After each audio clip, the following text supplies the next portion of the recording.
the power of the Holy Spirit in their lives, the miracles that happened, the closeness to God, the manifestation of Jesus in the daily events of their lives. And sometimes we Christians come away from reading the book of Acts and go, I don't see any of that in my life. I wonder what the disconnect comes from. What is the secret of the strength of early Christians that they had such a living, thriving relationship with Jesus? Well, thankfully, the book of Acts actually has a few passages that address that concern. Probably because Luke and other early Christian leaders realized, one, we might be here longer than we thought, and two, other Christians might find themselves in these kinds of spiritual situations.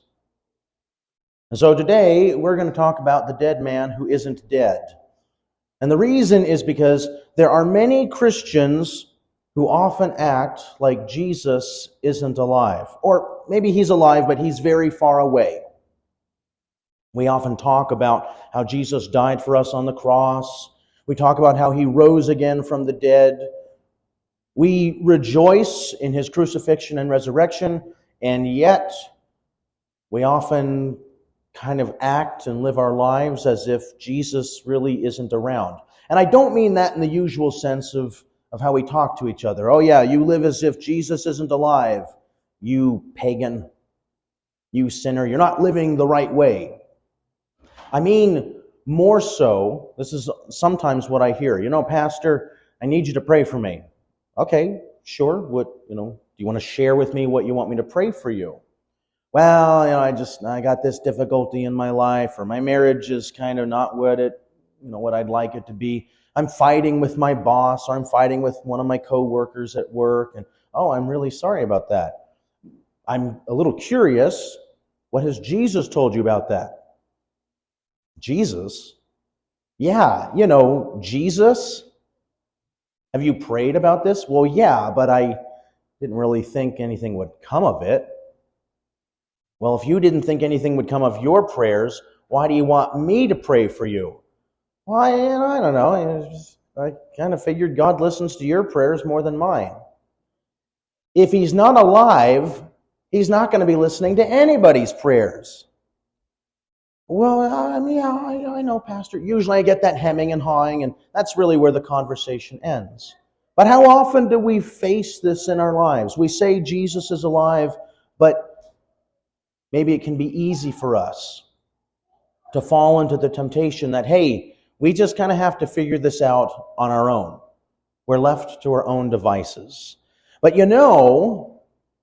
the experience of this individual we're going to read about together today actually provides us with the opportunity to understand and see that Jesus is alive. Not just that he's alive, but that there are certain truths, certain facets, certain pieces of evidence that Jesus himself provides us on a daily basis to show us, hey, I'm alive. And so with that, I invite you to turn with me to Acts 25 if you're not already there. And we're going to be looking at verses 18 and 19 together today. But to kind of set the scene, get a little bit of the context, the flavor of the story, we're going to start with verse 13. And I'll be preaching to you from the New Revised Standard Version. Perhaps maybe you remember me saying this in the past. But the New Revised Standard Version is a really good English translation of the book of Acts. It not only translates what the book of Acts says, but it allows us to access all the nitty-gritty details of the first century Mediterranean world. All the political terms, economic terms, geographical terms, ethnic terms, cultural terms, social terms, all these things that we go, look, man, I have no idea what it's saying half the time.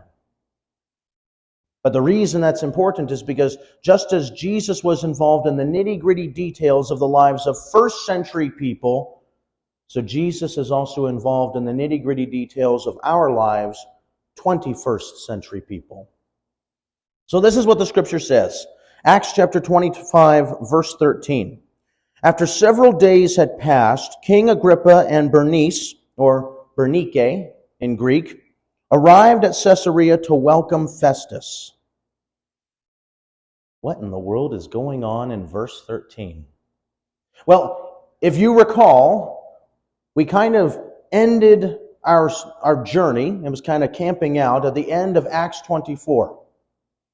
And in Acts 24, we encountered a new governor of Judea.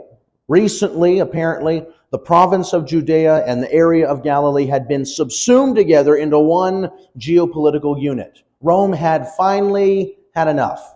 They were tired of dealing with Galileans and Judeans, having to deal with, maybe descendants of King Herod and also governors that they installed. Now, we're going to combine these two areas into one province with one new governor based not in Jerusalem but in Caesarea.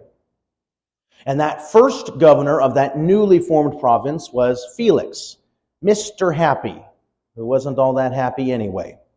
Well, after some time, after a few years, Felix leaves. We don't know why he left. Maybe he got a better job. Maybe he was given a promotion. Maybe he just decided, you know what, I'm tired of this. Maybe he retired. Maybe he got recalled, if you know what I mean. Maybe he displeased Rome enough that they said, you're out of here. Well, they replace Felix with Festus. So he comes down to Jerusalem to first introduce himself to the religious leaders in Jerusalem. And this is actually the beginning part of Acts 25. And it says in the beginning part of Acts 25 that he wanted to do the Jewish leaders a favor. The reason is probably because Jewish people were getting more and more angry about being dominated by the Roman Empire.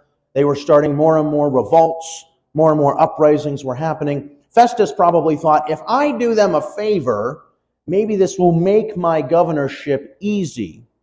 And the favor they wanted was, I need you to get rid of Paul. Because you see, Paul had been left in prison by Felix.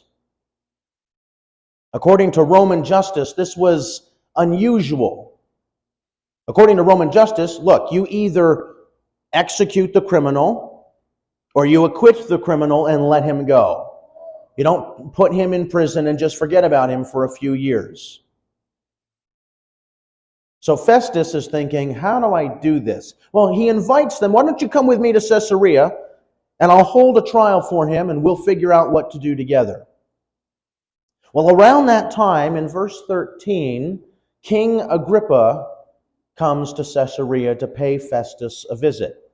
Now, King Agrippa would be in the line of King Herod, but I will confess this. After King Herod's 4 sons, one, I kind of lose interest in Herod's line, and so trying to keep track of how many of his descendants, who does what, who marries whom, who's related to whichever person, that can kind of get a little tricky for me. But even those who study Herod the Great and his descendants, his royal lineage, they also come up with some tricky issues of their own. See, after his 4 sons, things get a little confusing. Different people marry different other people. Second cousins, third cousins come into the scene, but they're called brother and sister. We're not really sure who marries who, who's part of the family. This is as much as we know. Bernice is probably related to King Herod by blood. Maybe some great niece or grand niece or something like that. Agrippa marries into the family, but because he's the male, he gets to be called king. He gets the kingship, if you will. But King Agrippa is a king without a country. He doesn't rule anywhere. He's simply a figurehead. He's sometimes an influential figurehead, but he's a figurehead nonetheless, because none of King Herod's descendants rule over any territory anymore. Rome was like, you know what, this was a bad deal. I don't want to do this. I'm taking your kingship away, but I'll allow you to still call yourself king. I'll allow you to retain the title. You just won't get any of the royal reigning privileges. So King Agrippa and Bernice come to Caesarea to welcome Festus, meaning they are here to demonstrate, I know who's really in charge, and it's not me. It's Festus. He is the representation of Roman power in that area. So that's why, while Festus is coming to Caesarea, King Agrippa and Bernice are also coming to Caesarea. They are here as a very polite way of saying, I know you're in charge, and I want to make sure you know that I know you're in charge, so that I get to keep all my wealth and prestige, and I get to go to parties and still call myself King Agrippa and Queen Bernice. That's why we find King Agrippa coming to Caesarea in verse 13. After several days had passed, King Agrippa and Bernice arrived at Caesarea to welcome Festus. This is a royal meeting, if you will. This is a professional political moment. Everything is timed correctly. And verse 14 says this, since they were staying there several days, Festus laid Paul's case before the king, saying these words. And I want to pause right there for just a moment, because it's interesting what King Agrippa gets to hear from Festus. Festus actually lays out all of Paul's situation. But he does two interesting things. The first thing he does is make himself look like a very sympathetic character. Festus presents himself in the best possible light, which we are about to see. There's a difference between how the story is told in the first half of Acts 25, which I kind of rehearsed for you just a little bit, and his telling of it starting with Acts 25, verse 13. But the second thing that's interesting is we're not sure why Festus is telling King Agrippa about Paul's case. You see, if you become a governor in the ancient Roman Empire and you find out that there's a guy or a gal, doesn't matter the gender, who's been locked up in prison for a few years, you're in trouble. Because that person shouldn't be locked up in jail, in prison, unless they had had a sentence carried out on them. But if their sentence had never been carried out, their trial had never been concluded, that's a no-no. According to Roman law, you cannot do that. And it doesn't matter that the guy before you was in charge of that. You're the guy now, which means you could be executed for what this guy did unjustly to a prisoner. Why would you want to tell another witness this? The other thing that is a little strange is that we're not quite sure if Festus is asking advice, because he never asks advice of King Agrippa, or if he's trying to hopefully get some advice out of him without asking for a favor. Because it's probably going to look kind of bad for him, the might of Roman power, asking King Agrippa, a king without a country, a king who doesn't reign over anyone, hey, can you help me? That's not going to be a good image for the representative of the Caesar, so that his first official act is to say, I need help from someone who has no power. That isn't going to make Caesar look all-powerful. But either way, Festus lays out Paul's situation.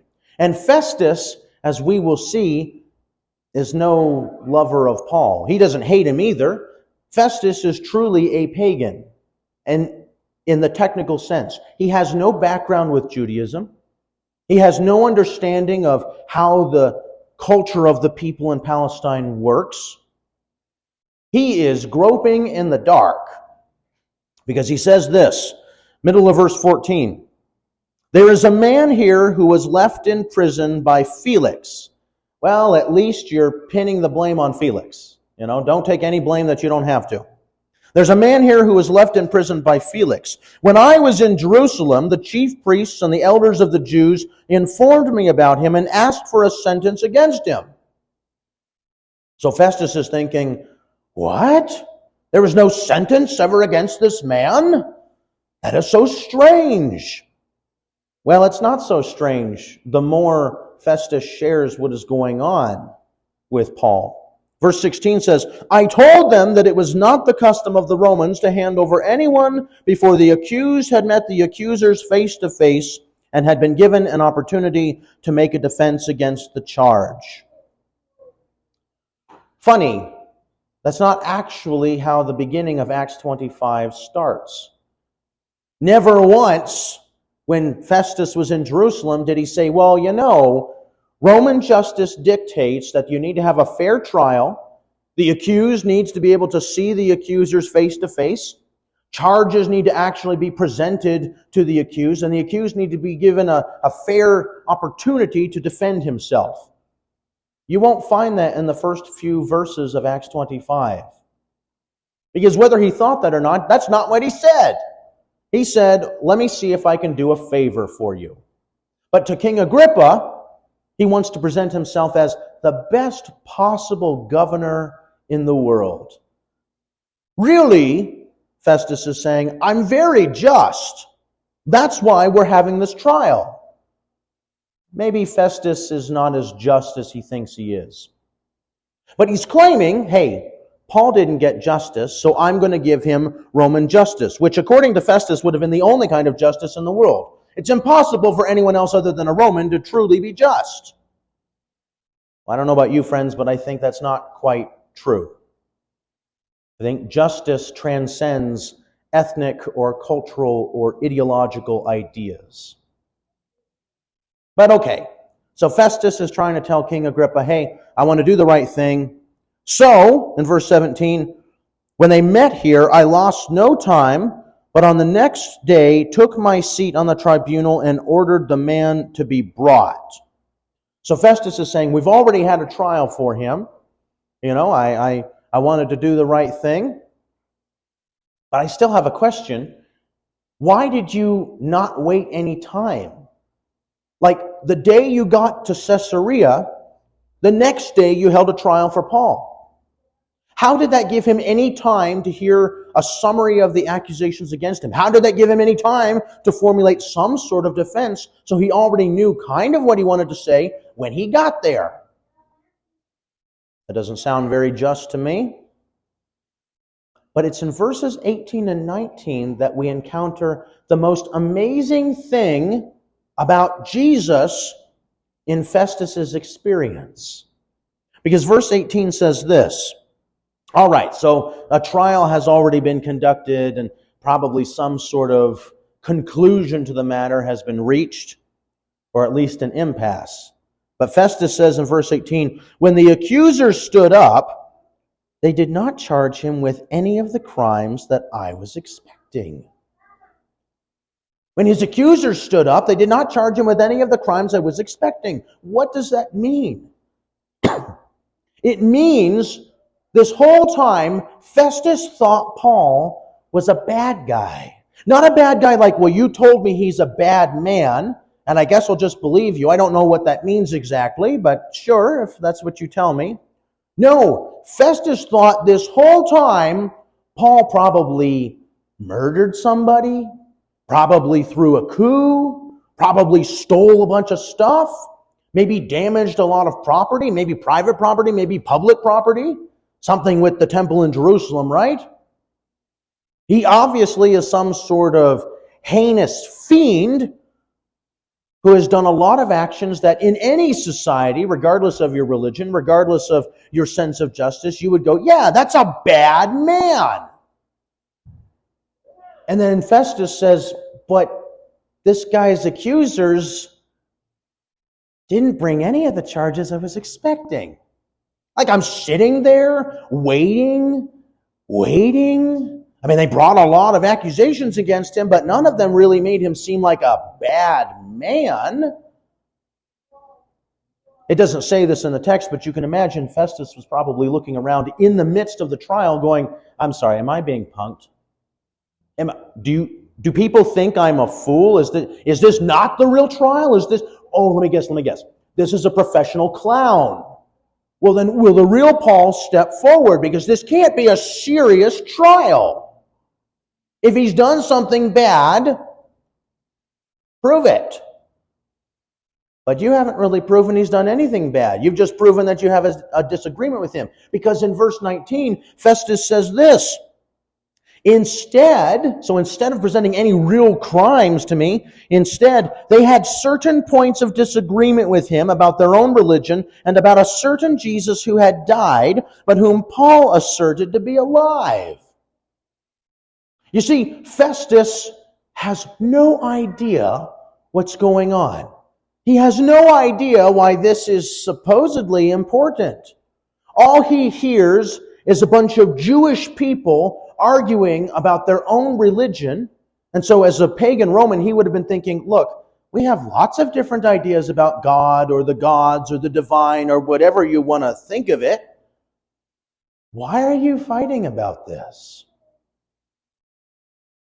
And the second thing he's thinking is, okay, there's something about a guy named Jesus, but you say he's dead and you say he's alive, and this is somehow really, really important to establish. Can you imagine being in Festus's shoes? You don't know anything about the Old Testament patriarchs or prophets. You don't know anything about the covenants God made with his people. You don't know anything about the promise of the Messiah coming. You don't know anything about the God of Israel claiming to be the one true God. Not really. And you're just left going, I'm sorry. I'm struggling really hard to see why this is of utter importance. Enough that the governor of this new province had to be the judge in a trial regarding this. Maybe Festus even asked the accusers, did he make any babies cry? No, I don't remember him doing that. Did he spit on any old ladies? No, he didn't do any of that. Did he steal candy from children? No. Did he punch a guy in the face? No. Then why are we here? This is Festus's perspective. But now think about it from our perspective. In verse 18, Festus says, the accusers stood up. They did not charge him with any of the crimes that I was expecting. Instead, here are the crimes that they had an issue with. They had certain points of disagreement with him about their own religion and about a certain Jesus who had died, but whom Paul asserted to be alive. The key here, friends, is in the word certain. Some of your translations may not have that, but actually Luke uses the word certain twice. Certain points of disagreement about their own religion and a certain Jesus, who some said was dead. Paul says he's very much alive. You see, the word certain here means there are specific things we can say about this situation. So when Festus is hearing certain points of disagreement about their own religion, he doesn't mean, I'm actually hearing religion discussed in general. In fact, the word he uses for religion means superstition.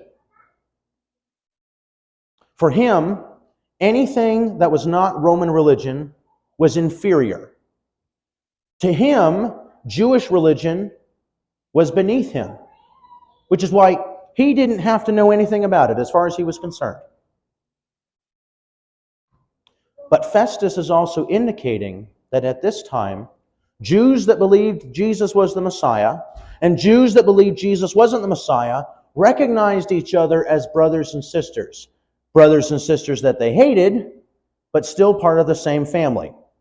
It'll take another 100, maybe 150 years for Jews and Christians to see each other as separate religions, not part of the same religious group at all. But here, Festus is indicating to us that Paul and his accusers are literally arguing about specific points in Jewish religion. Who is God? What is he like? What does it mean to follow God? How does God feel about his people Israel? What does God have in store for his people Israel?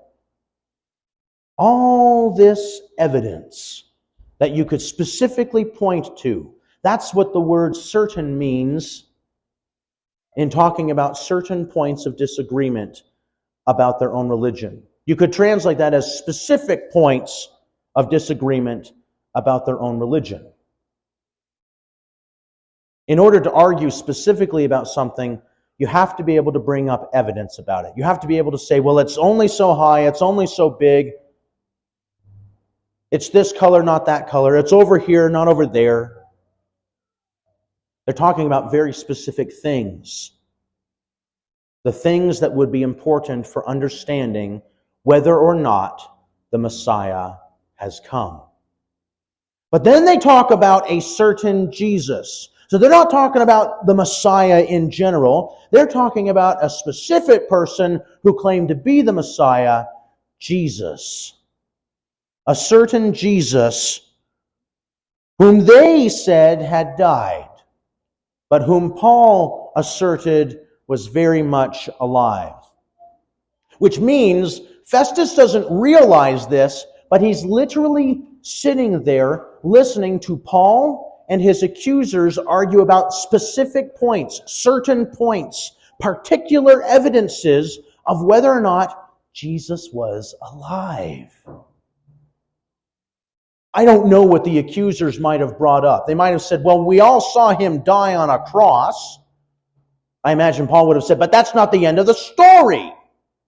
You got to follow the story all the way through.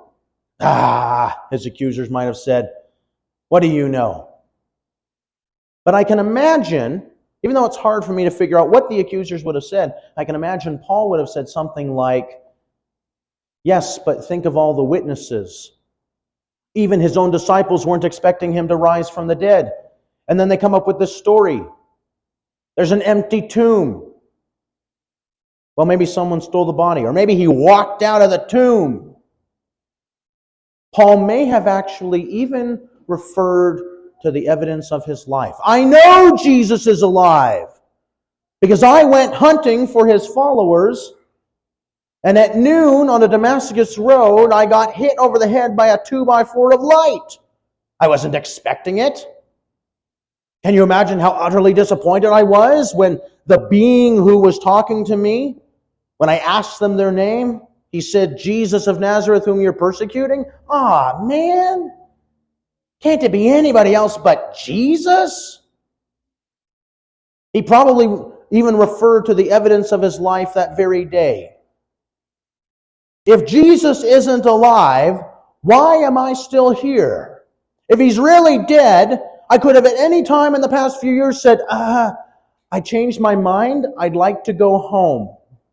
I renounce everything I ever claimed to believe in.